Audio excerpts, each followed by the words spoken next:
30 milliards de mètres cubes de gaz au large de Gaza.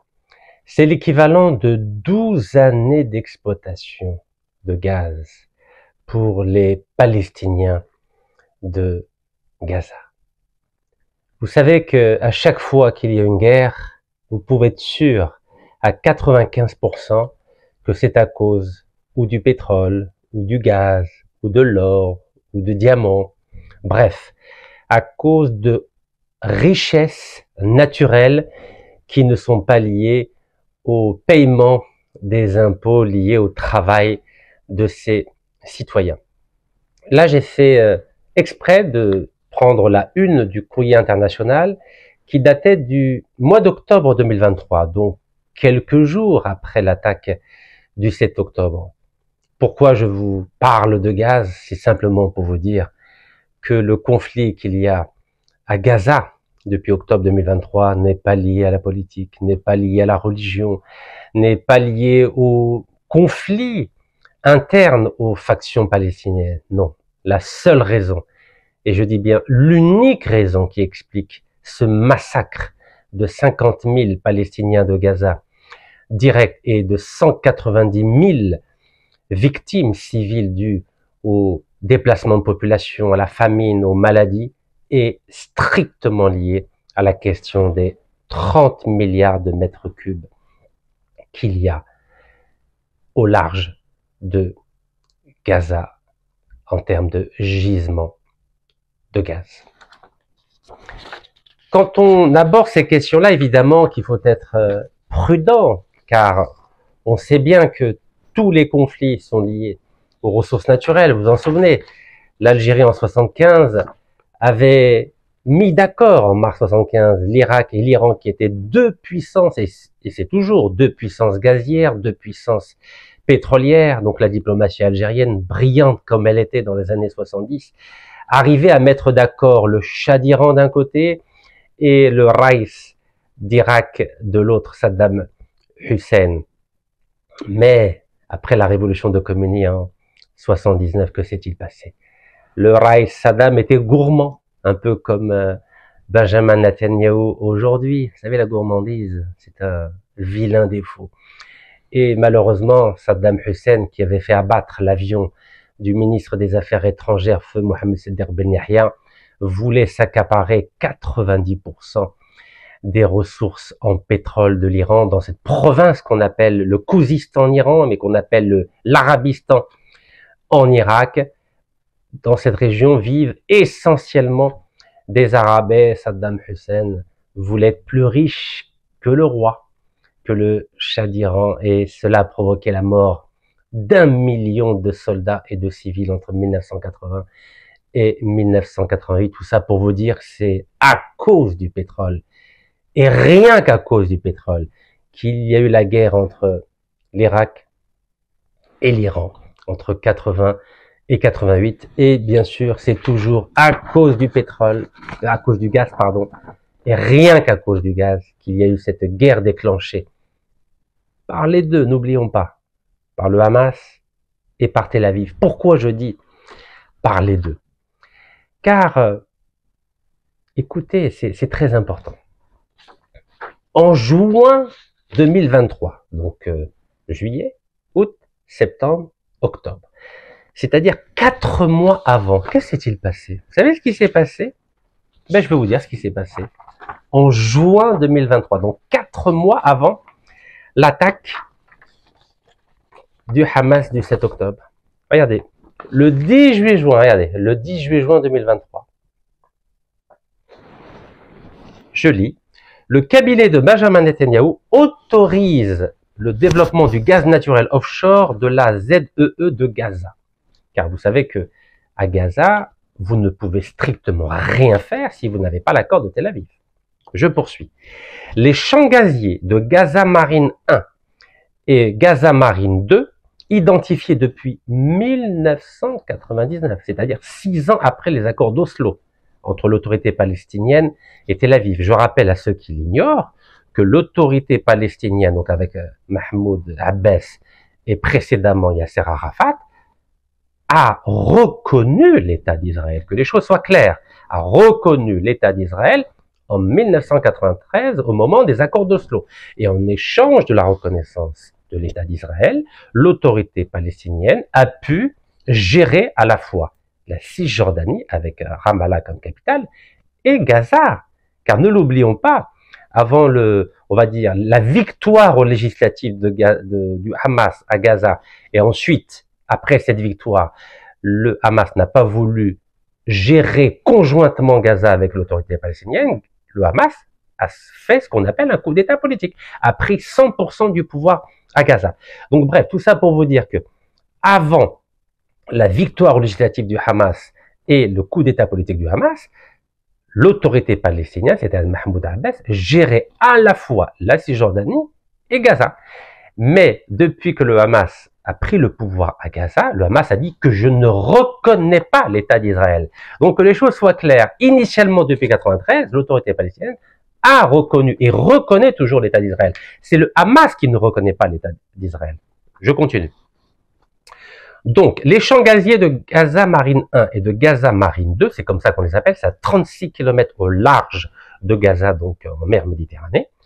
Donc, identifiés depuis 1999, donc 6 ans après les accords d'Oslo, possèdent des réserves extractibles estimées à environ 35 milliards de mètres cubes. Alors, les chiffres varient. C'est ou 30 milliards de mètres cubes ou 35 milliards de mètres cubes. Donc, c'est entre 12 et 13 années de réserve et d'exploitation de gaz.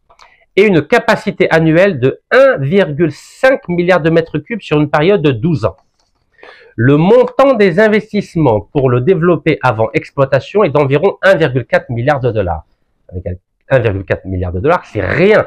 Vous avez vu le plan de reconstruction de Gaza qui a été décidé par les pays arabes au Caire il y a quelques semaines. On évaluait à ce plan à 53 milliards de dollars. Je continue. Le champ est situé à 36 km à l'ouest de Gaza et a été développé d'abord par British Gas en 2000, puis par le hollandais Royal Dutch Shell qui l'a quitté en 2018. Et il poursuit, si le gouvernement israélien délivre une approbation préliminaire au développement du projet Gaz Marine, celui-ci nécessite une coordination, retenez bien, une coordination en matière de sécurité entre Israël, l'Égypte, et l'autorité palestinienne, voilà. Donc ça demandait une coordination entre ces trois entités politiques, donc Tel Aviv, le Caire et Ramallah, donc c'est ici. Donc dans le cadre des processus en cours entre l'État d'Israël, l'Égypte et l'autorité palestinienne, en mettant l'accent sur le développement de l'économie palestinienne et le maintien de la stabilité sécuritaire dans la région, il est décidé de faire avancer le développement du champ gazier en face de Gaza. À terme, cela signifie aussi une avancée potentielle dans les négociations sur la mise en place des corridors gaziers vers l'Union européenne. En clair, le gaz était destiné à être vendu à l'Europe. Donc, depuis l'Inde, à travers les pays du Golfe, l'Arabie Saoudite, Jordanie, Israël, Chypre, comme Netanyahou l'a fait valoir à la tribune de la 78e session de l'Assemblée générale des Nations unies en septembre 2023. Donc, Netanyahou, un mois avant l'attaque du 7 octobre 2023, avait déclaré à l'intérieur même de l'enceinte de l'ONU, donc un mois avant, en septembre 2023, regardez, septembre 2023, il avait dit qu'ils allaient exploiter ensemble avec l'Égypte et l'autorité palestinienne le gaz de Gaza. Ben, évidemment, qu'est-ce qui se passe? Eh ben, le Hamas n'est pas content. Mais c'est logique, non? Donc ça, c'est une étude de la revue de géopolitique qui s'appelle Conflit, voilà, que vous pouvez lire, et qui date qui a été écrite par Jean-Sébastien Guillaume. Donc elle est accessible sur Internet, donc revue Conflit de géopolitique. Donc le Hamas, il s'est dit, et si Tel Aviv, le Caire et Ramallah s'entendent tous les 3 mois, qu'est-ce que je vais avoir? Je vais rien avoir. Donc le Hamas s'est énervé, il s'est dit, ah non, il faut que j'attaque, parce que sinon je vais pas avoir ma part du gâteau. Et vous savez que le gaz, le pétrole, l'or, le diamant, regardez ce qui se passe en République démocratique du Congo. Vous croyez que c'est un problème politique? C'est un problème d'argent, c'est un problème lié au coltan, au diamant, à l'or, etc. À votre avis, pourquoi il y a la guerre des Boers entre 1898 et 1902 en Afrique du Sud, bah, c'est pas à cause des Zoulous, c'était à cause de l'or, des diamants. À votre avis, pourquoi il y a eu la guerre d'Algérie? Pourquoi la France a donné l'indépendance à la Tunisie et au Maroc en mars 1956 et qu'elle n'a pas donné l'indépendance à l'Algérie? Mais c'est à cause du gaz et du pétrole.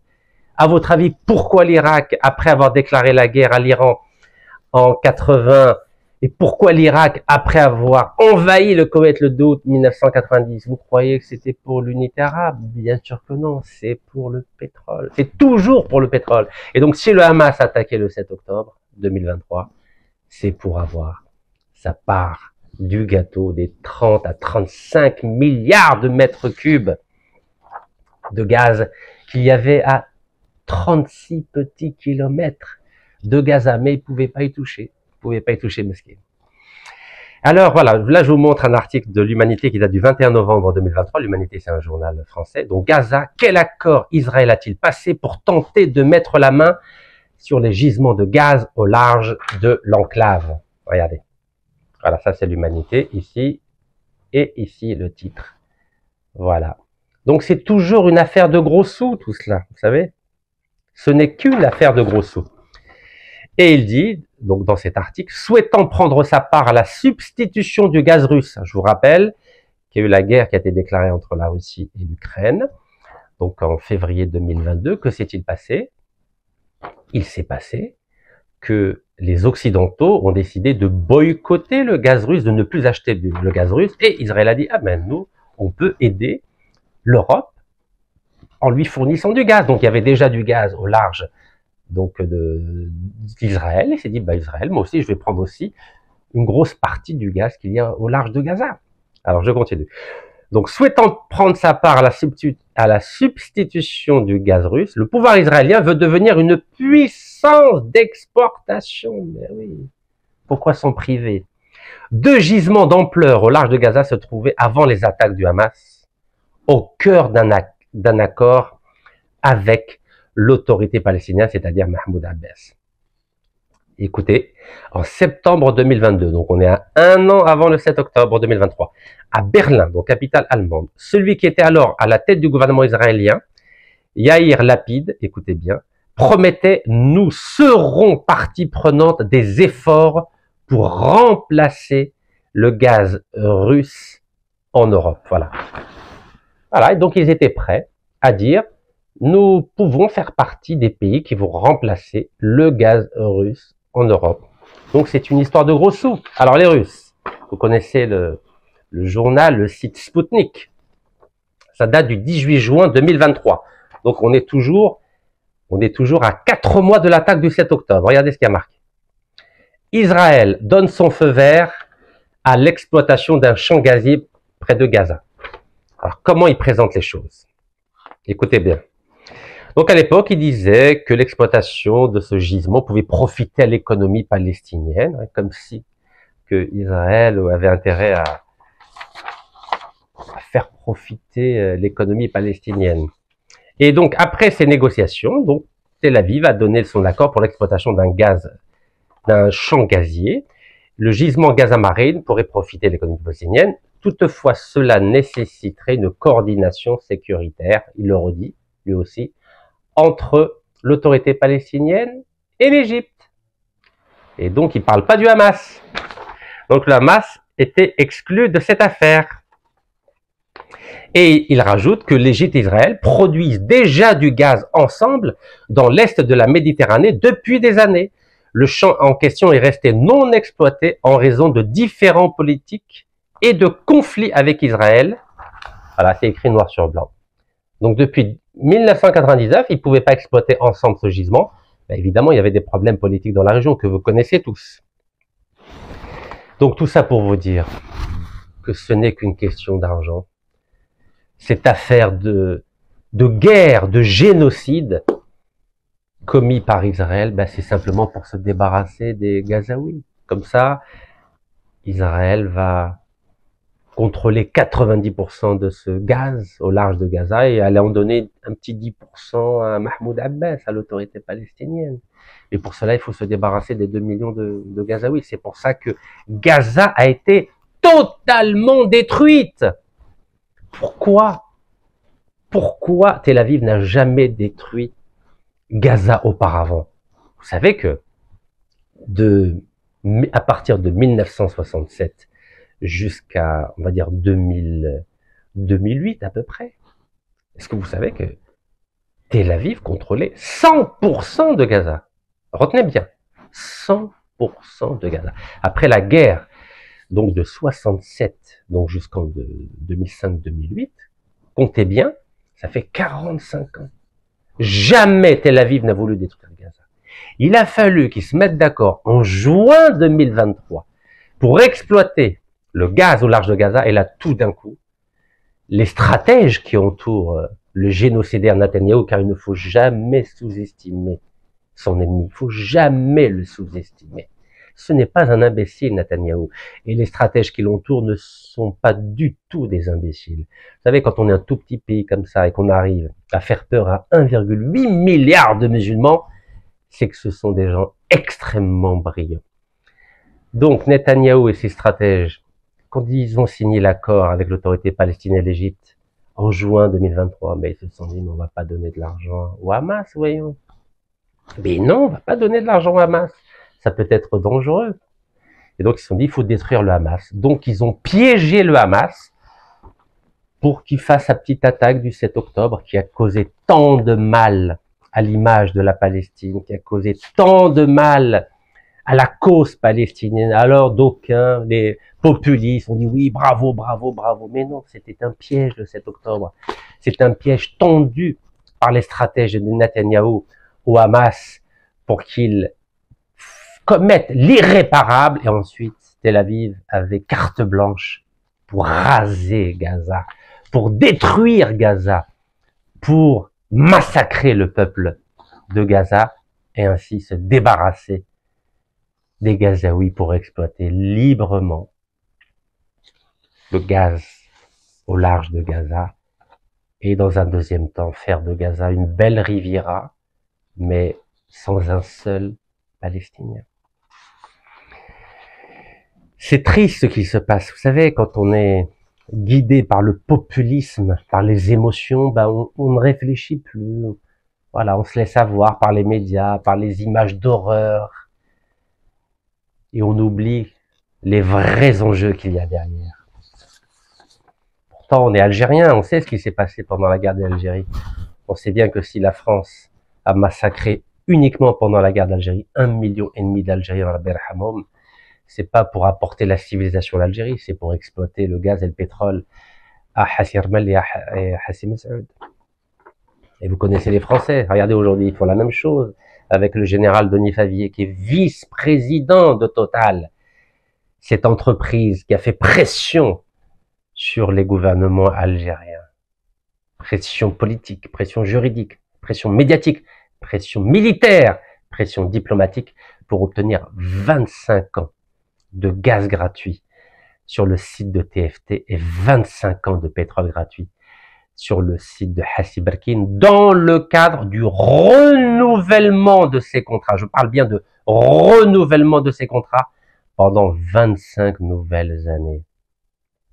Parce que si on leur donne pas le pétrole, ils vont nous faire la même chose qu'à Gaza, la même chose qu'entre 54 et 62, la même chose qu'en Irak. Depuis la guerre de 1991, janvier 91, puis la deuxième guerre de 2003, vous savez que l'argent de l'Irak est sous le contrôle américain. Je vous en ai déjà parlé. Vous imaginez un pays, entre guillemets, indépendant, avec un drapeau, il y a marqué Allahu Akbar dessus. Mais non, tout ça c'est une illusion. L'Irak n'a aucune indépendance, ni indépendance politique, ni indépendance diplomatique, ni indépendance militaire, ni indépendance financière, ni indépendance énergétique. Rien, nada, wello. Tous les mois, le gouvernement irakien est obligé de ramener d'un compte situé à New York un cargo rempli de dollars pour payer les fonctionnaires et les policiers irakiens. Vous imaginez? Tous les mois depuis 2003. Aïe, aïe, aïe, aïe, aïe. Qu'est-ce que je dois vous dire? Qu'est-ce que je dois vous dire? Qu'est-ce que je dois vous dire? Comment vous dire? Vous savez, à un moment donné, je vous en ai parlé en 2004, il y a eu 3 cargos remplis de billets de dollars américains. 17 milliards ont disparu. Ils ont été volés, hop ça, évaporés. 17 milliards de dollars, vous imaginez? Regardez le titre. L'Irak recherche 17 milliards de dollars américains de revenus pétroliers volatilisés. Vous croyez que le monde a envie que Gaza ou Bagdad ou Alger ou Tripoli ou Riyad deviennent riches ou deviennent indépendants? Même pas en rêve, mes chers amis, même pas en rêve. Regardez ce qui s'est passé en 2005.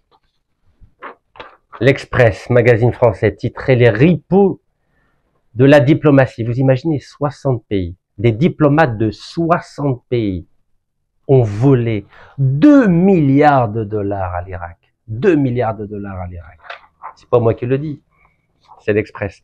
Des diplomates de haut rang n'ont pu résister aux délices de l'argent facile. Vous imaginez l'ancien secrétaire général du Quai d'Orsay, c'est-à-dire de la diplomatie française, qui s'appelle Serge Boisdevet, et un autre diplomate, Jean-Bernard Mérimée, ont participé au vol de 2 milliards de dollars. Regardez, les ripoux de la diplomatie. Les ripoux, c'est-à-dire les pourris, les corrompus, les voyous, les voleurs. Vous appelez ça comme vous voulez. 2005, donc, c'est le magazine L'Express, 1er décembre 2005. Et donc, il y a des diplomates russes, chinois. Vous croyez que c'est nos partenaires, les Russes et les Chinois, mais ils n'ont eu aucun complexe à voler l'Irak. Des diplomates de Grande-Bretagne aussi. Vous voyez? Bon, bref. Alors, je vous parle pas du braquage de 2,5 milliards de dollars en Irak. Voilà, le braquage du siècle. Aïe, aïe, aïe. Et même Total, fameux Total, vous savez, je ne m'arrêterai jamais de vous mettre en garde contre Total. Jamais. Parce que sinon, vous ne pouvez pas comprendre ce qui se passe. Vous ne pourrez jamais comprendre ce qui se passe. Total, regardez. Vous savez qu'entre 1996 et 2003, il y a eu ce qu'on appelle le programme Pétrole contre nourriture, mis en place par l'ONU pour empêcher Saddam Hussein d'acheter des armes. Et qu'est-ce qu'a fait Total? Total, dont voici le vice-président de Total, le délinquant qui a été condamné par la Cour européenne des droits de l'homme, général Denis Favier. Regardez ce qu'a fait Total. Donc ça date du 26 février 2016.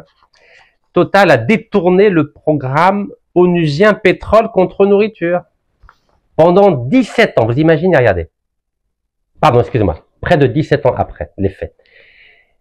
Donc l'affaire du détournement du programme onusien de pétrole contre nourriture.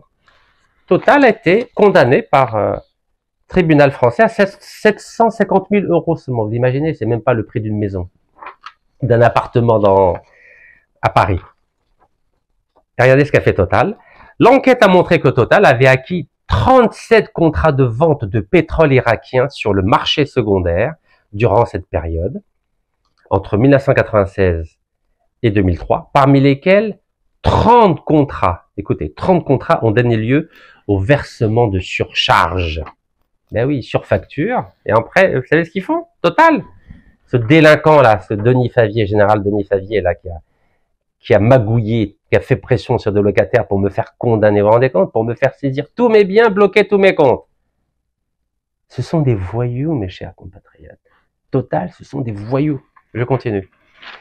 Et ils ont payé ces surcharges de contrats, c'est-à-dire surfacturation, sur des comptes ouverts à l'étranger par des fonctionnaires irakiens.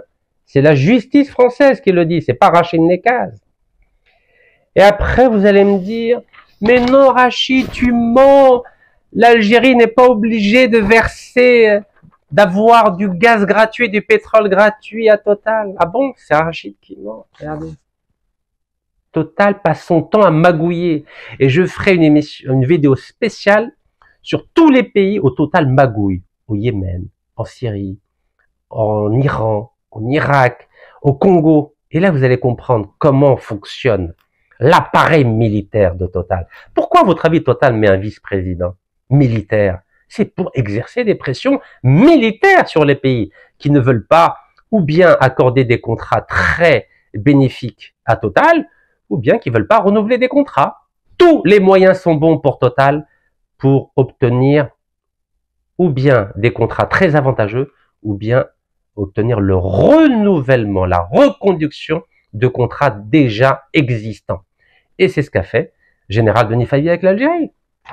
Il fait pression sur l'Algérie, pression militaire sur l'Algérie, pour obtenir des contrats comme en Irak, pendant des années. C'est pas moi qui le dis. C'est un journal français, La Tribune, 26 février 2016. Regardez, La Tribune, 26 février 2016. Pétrole contre nourriture. Regardez, Total, condamné, ouais, condamné à la peine maximale en appel. Regardez, c'est pas moi qui le dis. C'est la justice française et un journal français. Bref, tout ça pour vous dire qu'on s'est tous fait avoir par l'attaque du 7 octobre 2023 et les Palestiniens de Gaza les premiers. La guerre a été déclarée par le Hamas le 7 octobre parce qu'ils voulaient avoir une part du gaz, c'est tout. Ils voulaient juste avoir de l'argent. Vous croyez que c'est des bons samaritains, le Hamas? Il faut pas rêver, mes chers frères, mes chers compatriotes. Ils voulaient juste avoir sa part du gâteau parce qu'il avait peur qu'Israël, avec l'Égypte et l'autorité palestinienne s'entendent et lui n'aurait pas un centime. Voilà comment on se fait tous manipuler bêtement parce qu'on ne prend pas le temps d'étudier et d'analyser. Barakallahu fikum, tahiyat Jazair, wallah yarham shuhada.